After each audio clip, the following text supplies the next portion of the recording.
에스더 4장 14절 말씀을 본국에 올립니다. 이때에 네가 만일 잠잠하여 말이 없으면 유다인은 다른 데로 말미암아 노임과 구원을 얻으려니와 너와 네 아버지 집은 멸망하리라. 네가 왕의 자리를 얻은 것이 이때를 위함이 아닌지 누가 알겠느냐 하니. 아멘. 본문 말씀을 중심으로 예수님은 왜 에스더를 사랑하셨는가, 이 세 가지 이유를 성경을 통해서 함께 살펴보도록 하겠습니다. 이 유다 민족이 바사 제국에 살 때, 이게 역사서이기 때문에 어느 때인 것을 기록하고 있습니다. BC 485년에서 BC 464년 이때에 바사왕 아술의 왕이 재임을 하게 되어졌었는데, 이때에 10년 역사, 바사 왕국의 483년에서 473년까지 이 역사를 에스더에 수록하고 있습니다. 이 내용을 우리가 생각하시면서 에스더가 왜 예수님의 사랑을 받게 되었는가, 그 내용은 유대 민족의 목숨을 구하는 이 잔치 자리에 그 에스더의 마음이 하나님 보실 때에 인정하실 수 있고, 나라 사랑하는 마음이 하나님 마음에 들었기 때문에 에스더를 더욱 사랑해서 성경 말씀에 기록되게 되었습니다.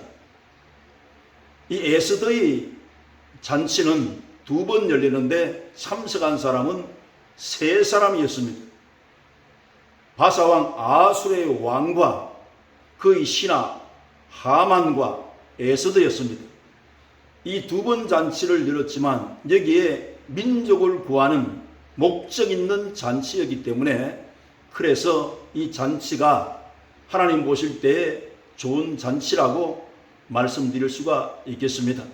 대조적으로 아하수르의 왕 바사 왕의 잔치는 성대하게 180일을 진행하고, 두 번째 7일 동안 왕궁 안뜰에서 잔치가 있었지만 그 목적이 세상 부귀영화 자랑이었기 때문에, 그래서 이 잔치는 하나님 보실 때에는 별 의미가 없었다, 이렇게 우리가 생각할 수 있도록 본서는 이 역사를 기록하고 있습니다. 그러면 이 역사적 배경을 말씀드리고자 합니다. 바사 왕 아하수레의 왕은 127도를 다스렸는데, 인도에서부터 구석까지 에티오피아까지 이런 지역을 다스리는 왕이었었는데, 3년이 되었을 때 큰 잔치를 베풀게 되어집니다.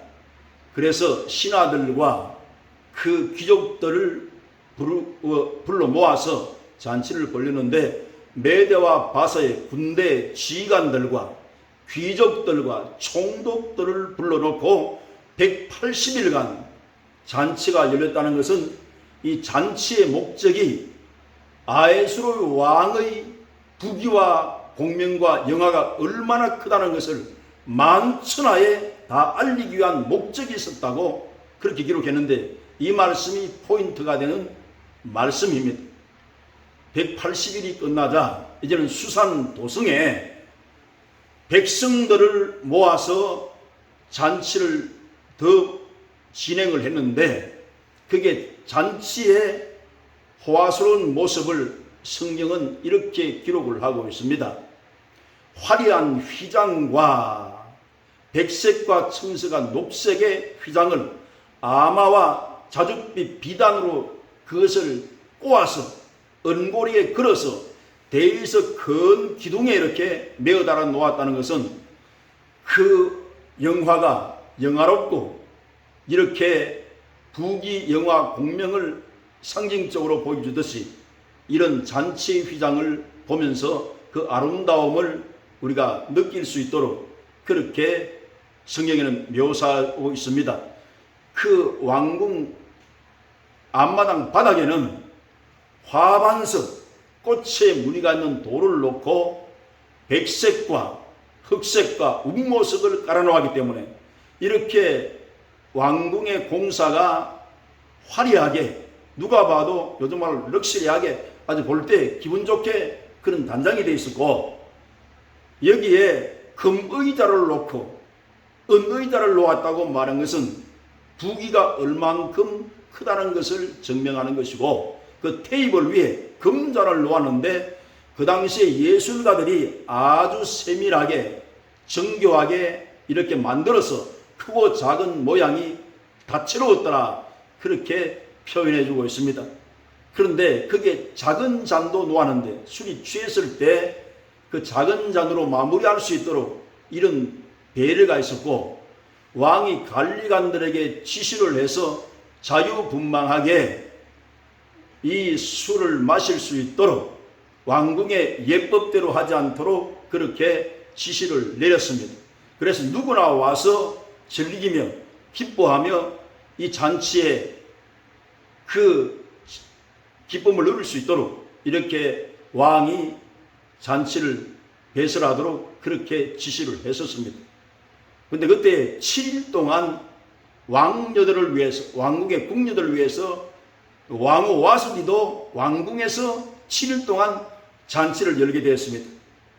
그래 7일이 됐을 때 대미를 장식하는 그 시점이 와 있었는데, 잔치의 피날레, 이거 장식하는 것은 정말로 중요한 그러한 마무리였는데, 그때 포도들에 취했던 바사왕 아수르의 왕이 그 내시들을 시켜서 지금 왕궁에서 잔치를 벌리는 그 왕후 와스디가 프로그램이 어떻게 진행되는 줄도 생각지 않고 그의 미모와 아름다움을 백성에게 자랑하기 위해서 와스디를 의전으로 불러내기 위해서 내시들을 불렀습니다. 이봐라.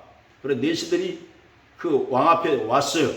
그 내시의 이름이 성경에 기록되어 있는데 빅다, 아박다, 세단, 머우망을 비롯해서 7 내시가 있었는데, 너 당장 가서 너희들이 왕후를 의전으로 나오시도록 왕이 명령한다 전해라 그랬었는데, 그 말을 듣고 왕후 와스디에 가서 왕명을 전했는데 그 왕명을 따르지 않고 의전으로 나오지 않았습니다. 그럴 때 왕이 서쳐가는 생각이 있었는데, 이제 187일 동안 잔치를 하는 동안에 이렇게 왕후의 가족들이 반역을 일으키고 음모를 꾸미는 것은 아닌가 하는 권력자의 그 두려움이 있었습니다. 그 마음이 서쳐가면서 또 왕이 명령을 내리는데 백성 앞에서 왕후 와스디가 나오지 않으니 왕의 권위가 흔들린다 생각을 해서 몹시 마음도 불쾌하고, 그래서 분기가 치솟기 시작을 했습니다. 그래서 왕이 바로 대신들을 불렀어요. 이 대신들은 왕답으로 높은 7 대신이 있었는데, 이 대신들에게 이 왕궁 갈래로 볼 때 왕의 명령과 이 법령을 어겼을 때 어떻게 하면 좋은 것을 다 알았기 때문에 이들은 왕이 부르지 않아도 언제든지 대화할 수 있는 왕답으로 높은 7 대신들이었습니다. 그래서 그들을 소집을 해서 왕이 지금 일어난 일에 대해서 이렇게 입을 열었습니다. 지금 왕과 의전으로 나오라 했는데 나오지 않으니 이 궁중의 관례대로 보면 이 일을 어떻게 하면 좋겠소? 이렇게 왕이 입을 열었는데, 그 대신들이 7이 심사숙고해서 그 왕의 말을 듣고 머무간이라고 하는 그 대신이 왕 앞에 이런 제안을 했습니다. 왕이시여, 전후를 우리가 살펴볼 때에 이 일은 왕후 와스디가 왕 앞에만 잘못한 것이 아니라 대신들 앞에도 잘못한 것이고 백성들에게도 잘못된 본을 보인 것입니다. 만약에 이 일이 앞으로 이렇게 조치 없이 진행되어지면 모든 남편 앞에서 아내들의 행동이 남편을 경멸하게 될 것이고 공대하지 않을 것입니다. 그래서 이 일을 왕이 원하시면 왕후 와스디에게 명령을 내려서 다시는 왕 앞에 나타나지 않도록 그렇게 말씀하십시오. 그리고 메대와 바사의 법률을 정해서 변개치 않도록 하고 이것을 이 127도의 각 지방에 조서를 내려서 선포를 하면 앞으로 남편을 공경할 것이고 이렇게 되면 나라의 기강도 든든히 설 것이고 또 이 백성들도 그 남편이 존경을 받을 수 있기 때문에 이렇게 하는 것이 좋겠습니다. 그리고 왕후는 이 127도의 예쁜 여인들이 너무나 많기 때문에 왕이 골라서 왕후를 세우면 좋을 줄로 아뢰옵니다. 이렇게 왕 앞에 어필을 했었는데 왕이 그 말을 듣고 신하들도 함께 이걸 좋게 생각을 해서 바로 시행을 하게 되어집니다. 그래 잔치의 끝날에 이 마무리가 왕후 와스디가 갑자기 폐위가 되는 이런 비극적인 일을 역사서는 기록을 하고 있습니다. 그래 똑같은 잔치가 아닙니다. 작게 보이는 이 잔치가 내용적으로 볼 때는 민족을 살리는 이 귀한 잔치가 되었고 187일을 성대하게 어마어마한 잔치라고 생각하고 열었으나 그 내용적으로 볼 때 이 두 잔치가 어떤 잔치가 하나님을 기쁘시게 한 잔치인가 여기에 그 숙제를 우리에게 던져주는 말씀을 이 에스더서는 역사서로 기록을 하고 있습니다. 이 에스더는 유대 민족을 위하고 그 백성들을 구원하는 이 일을 위해서 목적이 그러한 잔치였기 때문에 그래서 에스더를 사랑하게 되었다는 말씀입니다. 그리고 에스더의 잔치의 이 시대적 배경을 한 번 더 말씀드려 보겠습니다. 이 폐위가 되고 나서 와스디가 3년 세월이 흘렀을 때 왕이 후회를 하게 되어집니다. 이렇게 크게 잘못한 것은 아닌데 갑자기 일을 처리하는 바람에 3년 이 세월을 이렇게 왕후 없이 보냈다는 것을 생각할 때 마음이 정말로 답답했었는데 그래서 그 신하들이 눈치가 빠르게 왕이 지금 어떤 생각을 하고 있는지를 빨리 읽고 이런 말을 합니다. 지금 바사 제국이 127지방에 예쁜 처녀들이 많이 있습니다. 그래서 각 지역마다 간선관을 세워서 그곳에서 예쁜 처녀들을 선발을 해서 왕궁 안으로 불려들여서 1년 동안 그 몸을 다듬게 해서 그래서 왕이 화장품도 주시고 모략과 그 향기름을 주시면은 1년 동안 단장을 해놓았다가 왕 앞에 나가서 가장 마음에 들고 아름다운 그 처녀를 왕으로 받아들이면 어떻겠습니까? 이렇게 신하가 말을 하는데 그래 왕이 좋게 생각을 해서 그 명령대로 그대로 시행하도록 그렇게 했더니 거기에서 사방에서 왕궁으로 처녀들이 몰려들기 시작을 했습니다. 그때 이 역사서 가운데 이 말씀을 기록했는데 유대 백성 가운데 야일의 아들이요 베냐민 지파에 있는 모르드게를 기록하고 있는데 이 모르드게는 그 선조가 120년 전에 바벨론 제국이 왕성할 때 유대에 살았었는데 예루살렘에서 포로로 잡혀와서 이 바사 제국에 살고 있었는데 그래서 그 후손이 지금 모르드게도 거기에 살고 있습니다. 그 모르드게의 사촌 누이가 되는 에스더가 있었는데 에스더는 일찍 부모를 여겼기 때문에 그래서 모르드게라는 사람이 양딸처럼 그를 반듯하게 잘 길렀어요. 신앙적으로도 교양적으로 잘 길렀기 때문에 이 에스더가 왕후의 후보에 오르게 되어집니다. 그래서 거기에 왕녀를 관리하는 헤게라는 사람이 있었는데 첫 번째 에스더를 볼 때 그 모습도 우아하고 신앙적인 기풍도 있었기 때문에 아주 교양미가 넘치는 그러한 에스더의 모습을 발견하게 되어서 그에게 특별하게 7 시녀를 붙여주고 좋은 처소에서 1년 동안 단장할 수 있도록 특별한 배려를 하게 되어집니다. 이것도 다 하나님의 은혜의 손길이었는데 에스더가 그래서 처음 헤게의 눈에 띄는 그런 처녀가 되었어요. 그랬는데 이제는 1년 세월이 지나면서 그때 차례대로 왕궁에 들어가서 대궐로 들어가서 왕을 차례대로 처녀들이 만나게 되어지는데 저녁에 들어가서 아침 일찍 제2후문으로 왕궁 후문으로 나오게 됩니다.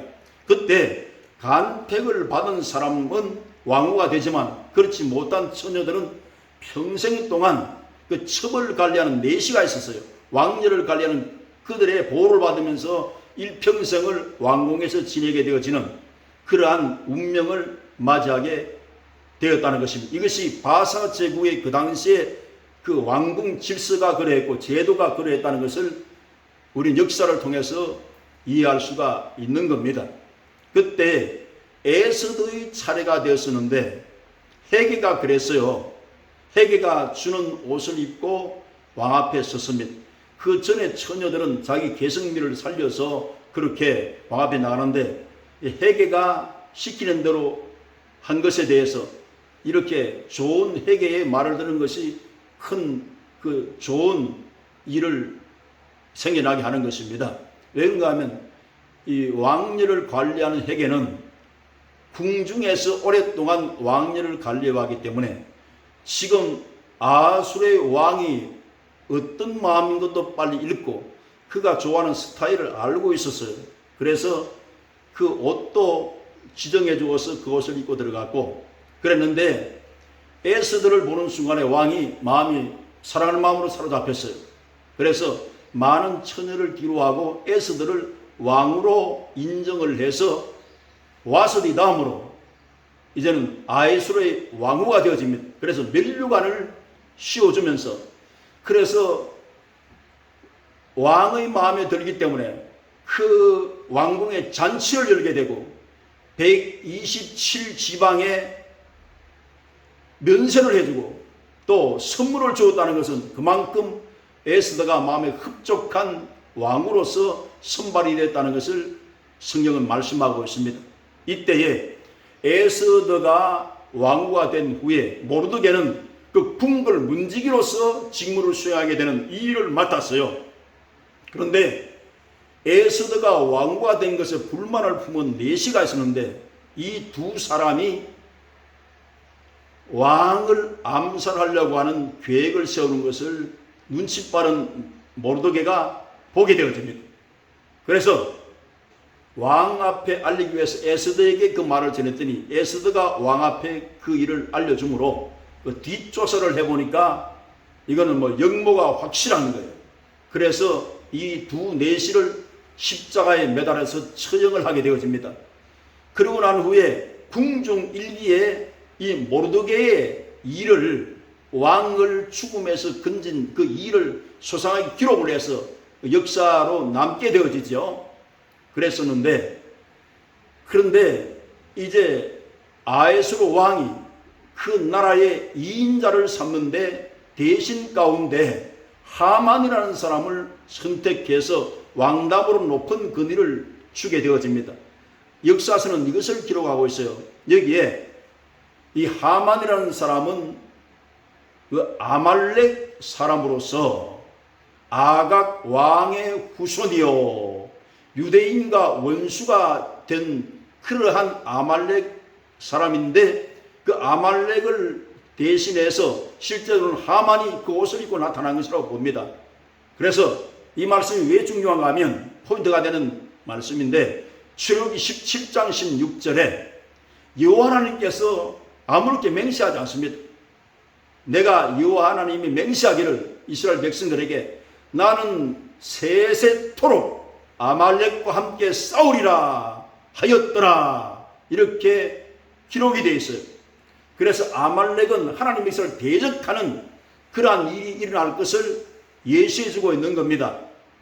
그래서 이렇게 이제는 모르드게는 궁중일을 맡으면서 중심이 되고 하만은 이렇게 2인자로 등극하게 되는데 왕이 권위를 주어서 이제는 하만이 이렇게 지나가게 되면 모든 백성들이 그 앞에 무릎을 꿇고 절하도록 왕명을 내렸습니다.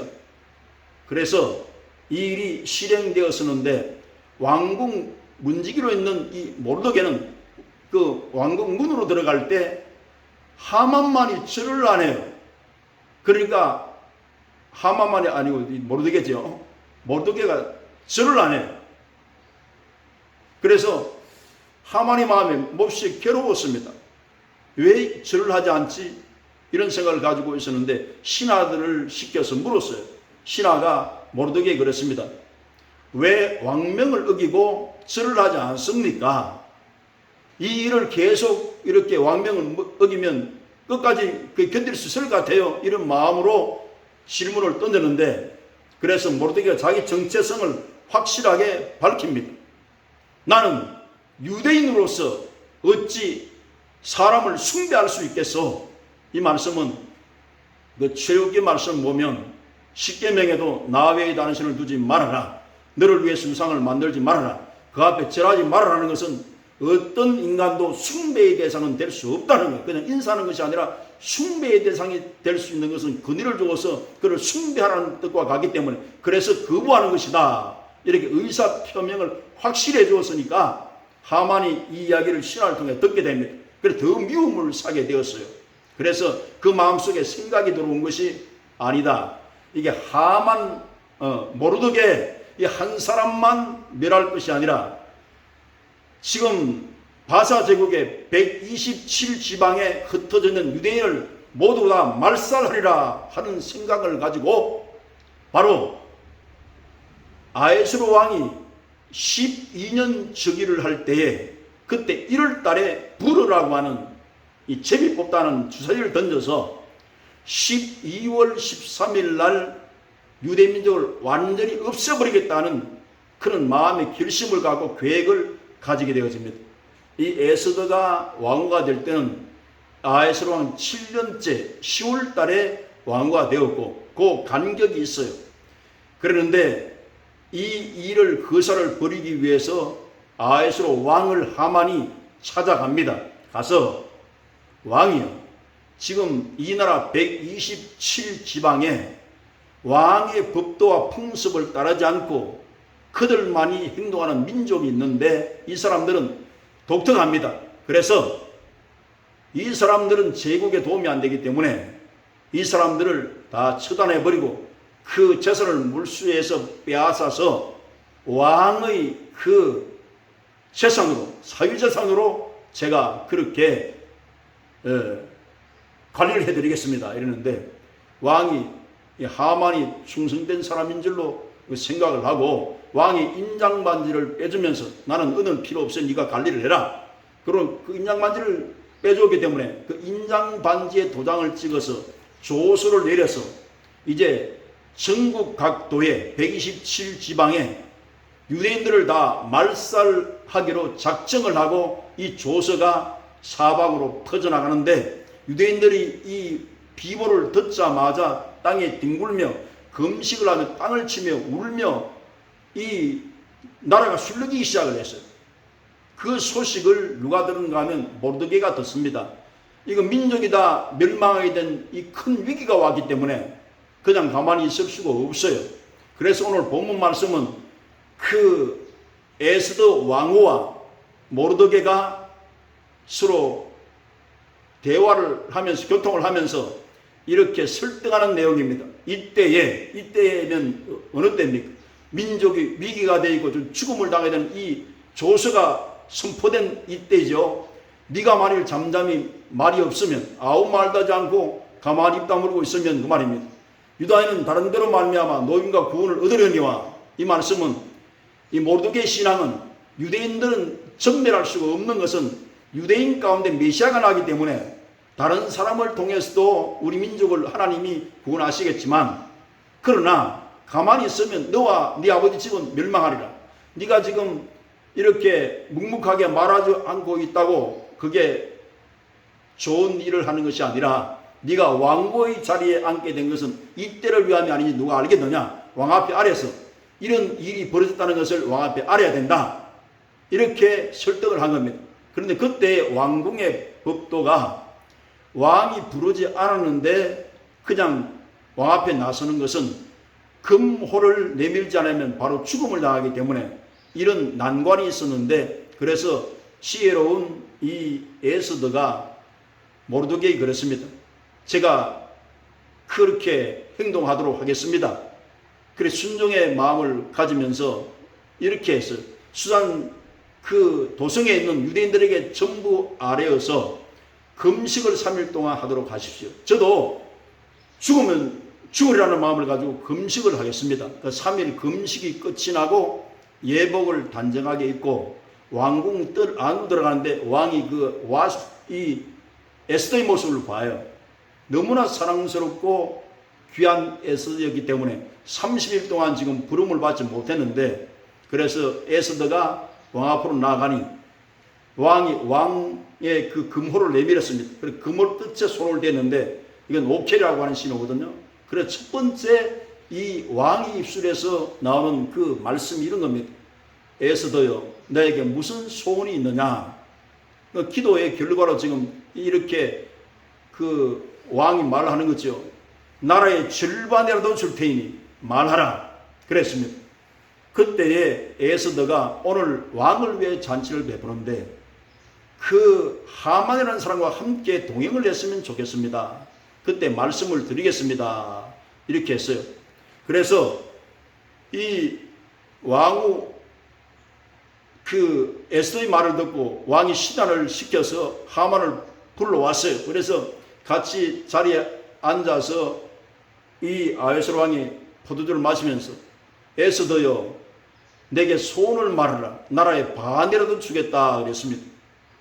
그때 에스더가 내일 한 번 더 왕이여 제 잔치 자리에 참여해 주시면 좋겠습니다. 하만과 함께 참여를 해 주십시오. 그리고 이게 지금 그때에 제가 왕 앞에 수상히 말씀을 드리겠습니다.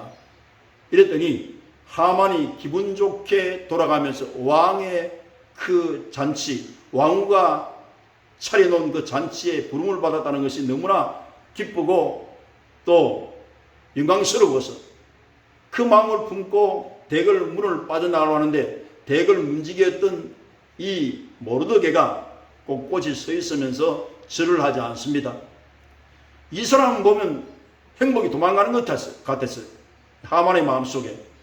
그래서 집으로 돌아와서 그 아내에게, 그 친구에게 오늘 당한 일들을 이야기를 하게 되어집니다.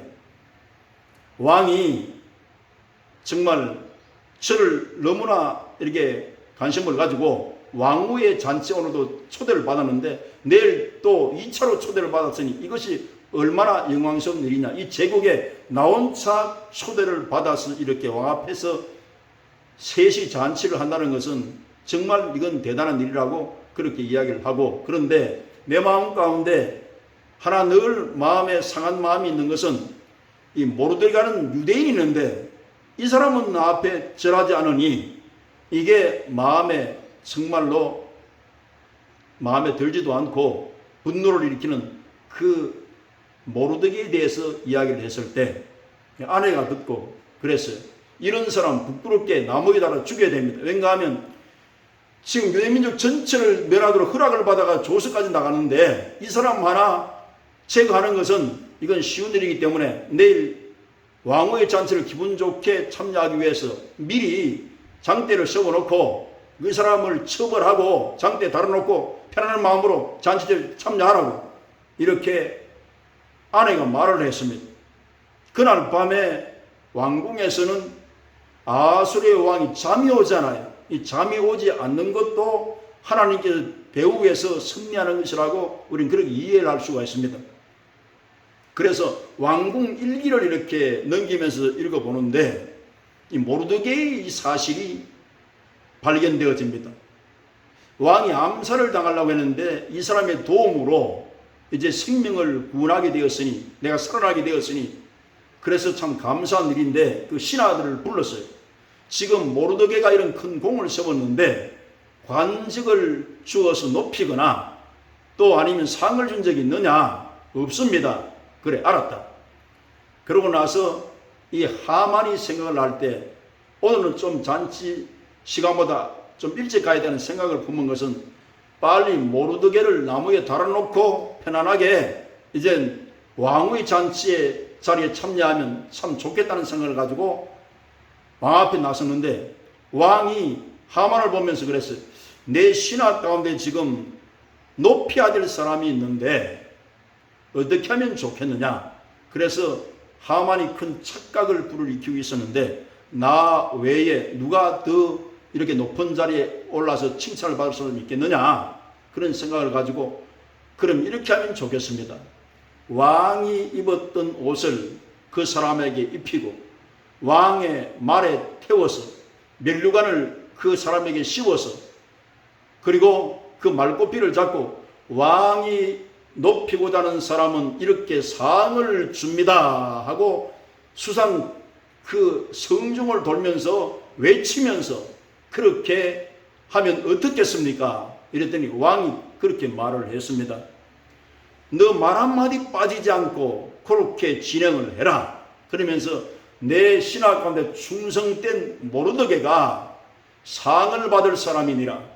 그래서 모르드게를 왕의 옷을 입히고 왕이 타던 말을 태워서 면류관을 씌워서 그렇게 해서 성중을 돌면서 왕이 높이고자 하는 사람은 이렇게 상급을 줍니다. 성중을 또 여기 쭉 한 바퀴 돌면서 왕이 높이고자 하는 사람은 이렇게 상을 줍니다 하면서 이 모르드게를 태우고 말꼬피를 하만이 잡고 성중을 돌 때 마음이 분통이 터지지 않을 수가 없었어요. 지금 나무에 달아 죽이려고 하는데 이 사람이 높임을 받으니 기가 막힌 겁니다. 그래서 이 일이 있을 때 내시들이 시간이 되었으므로 이 하만을 데려다가 여기 왕궁 잔치에 참석하도록 해요. 그리고 왕과 하만과 에스더가 잔치에 참석을 했습니다. 이때도 왕이 포도주를 먹고 에스더여 나에게 무슨 소원이 있느냐. 나라의 절반이라도 줄 테니까 이렇게 나에게 말을 하라. 그때 에스더가 지혜롭고 침착하게 이런 말을 합니다. 지금 왕이요 왕의 나를 죽이려고 모략을 꾸민 사람이 있습니다.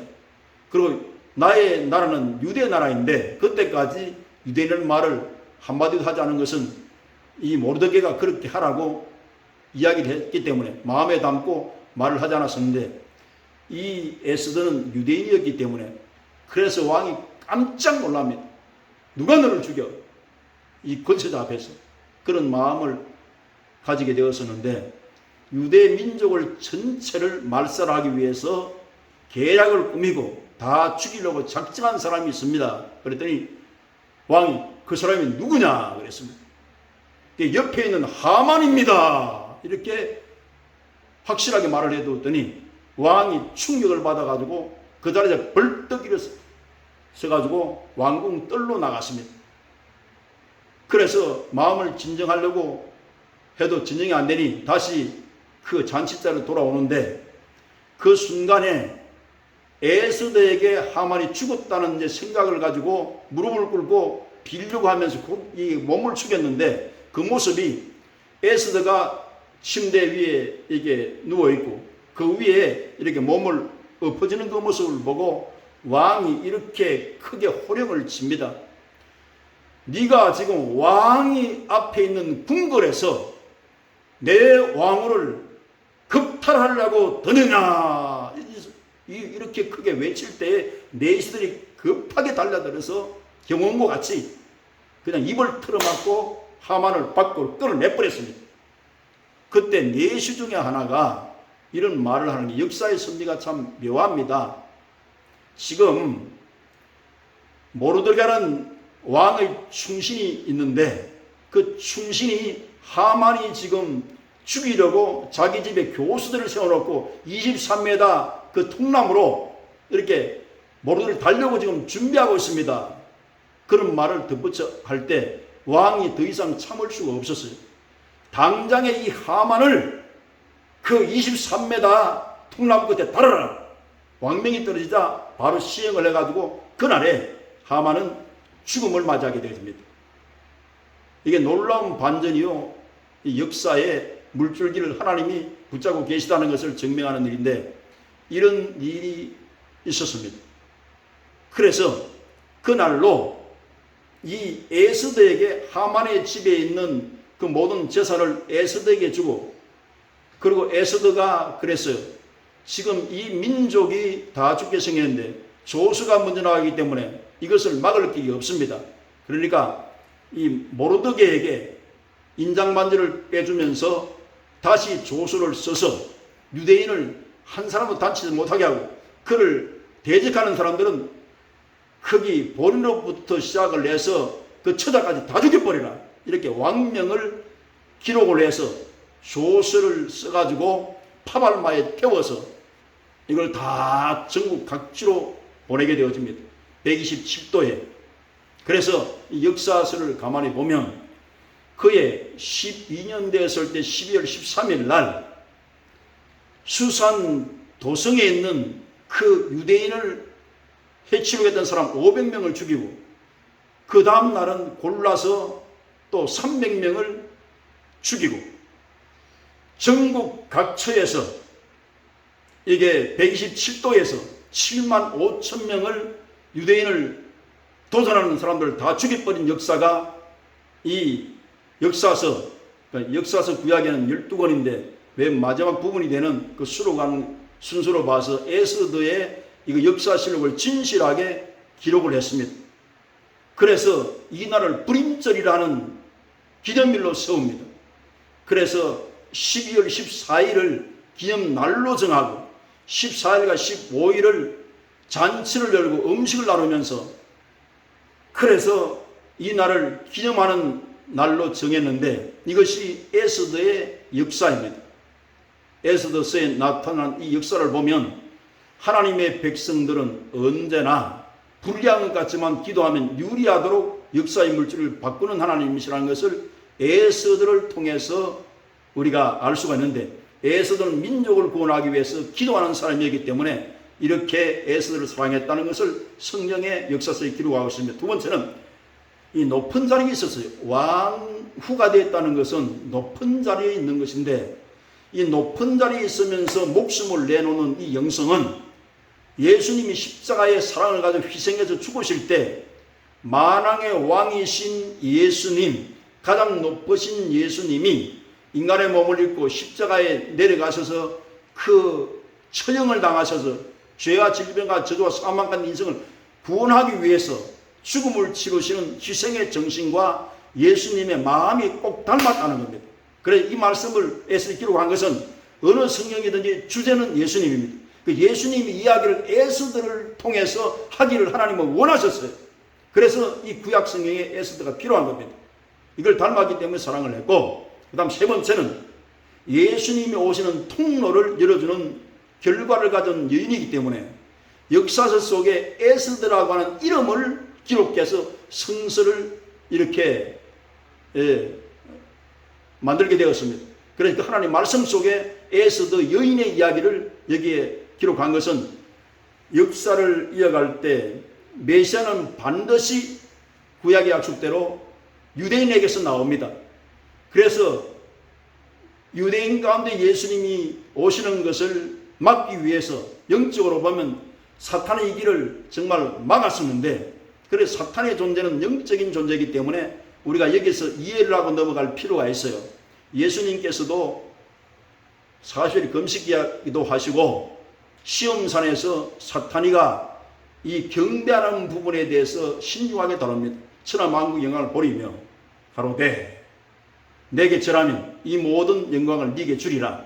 예수님 무슨 말씀하셨어요? 사탄아 물러가라. 다만 그를 경배하고 섬겨라. 사탄의 역사는 하나님이 경배를 받으셔야 되는데 사람이 경배받는 자리에 서는 것, 이것이 가장 무서운 사탄의 역사라는 것을, 이걸 우리 영적으로 믿는 사람은 알아야 되죠. 그 역사를 왜 공부합니까? 자, 바벨론 시대, 그 다음에 메데 바살 시대, 그 다음에 헬라 시대, 그 다음에 로마 시대인데, 로마 시대의 황제들이 인간 앞에 숭배받도록 황제는 그렇게 했기 때문에 이게 영적으로 분석하면 이게 사탄의 역사입니다. 그래서 에스더는 하나님이란 말씀도 한마디도 없고 또 사탄의 말씀도 한마디로 필요한 게 없지만 영적으로는 예수님이 이것을 기도해서 가르쳤어요. 그래서 베드로에게도 십자가 지시는 것은 인류 구원의 역사인데 이걸 반대하는 사상을 말합니다. 십자가 지는 일이 주님께 없을 것입니다. 사탄아 물러가라. 네가 나를 넘어지게 하는 자로라. 아버지 뜻은 생각하지 않고 사람 일을 생각하는도다 하는 것은 뿔이 나서 사탄이 아니라 그 사상이 하나님의 일을 대적하는 것을 말하는 것이고, 바울도 사탄이 하나님의 일을 위해서 가는 길을 막았다고 그렇게 말씀을 하신 부분이 있습니다. 사탄의 사자를 두어서 내 몸에 병이 떠나지 않았다. 그것도 사탄의 영적인 부분을 지적해주고 계시고, 이 사탄은 지금도 활동하고 있어요. 이걸 우리가 현대 기독교인들도 잘 깨달아야 될 문제라고 생각을 합니다. 그래서 예수님이 오셔서 이렇게 우리의 구주가 되기 위해서 오셔야 되기 때문에 이 통로를 막는 것은 이 사탄의 역사죠. 그러니까 하만의 일도 영적으로는 사탄의 역사로 볼 수 있는 겁니다. 그래서 에스더를 통해 주시는 이 하나님 말씀은 예수님은 어제나 오늘이나 영원토록 동일하시기 때문에 우리가 하나님 백성들이 살다 보면 왜 이렇게 불리해, 현실을 살아가는데 왜 이렇게 유리하지 않은 고지에 우리가 서야 되는지, 이런 갈등이 올 때 이 역사서를 보면서 하나님은 기도하면 전화위복도 시키시고 믿는 사람을 반드시 유익하도록 승리하도록 이끄신 하나님의 승리의 초점을 구약엔 이렇게 에스더를 통해서, 그 성경을 통해서 우리에게 지혜를 말씀하고 계시기 때문에 우리가 희망 없는 세상으로 볼 것이 아니라 믿는 사람에게 가장 희망 있고 소망 있고 꿈을 성취할 수 있도록 이끄신 하나님이라고 생각을 하시면서 긍정적이고 소망적인 신앙의 마음을 가지고 우리가 모두가 예수님의 은혜 아래에서 승리할 수 있는 여러분이 다 되시기를 예수님의 이름으로 축복합니다.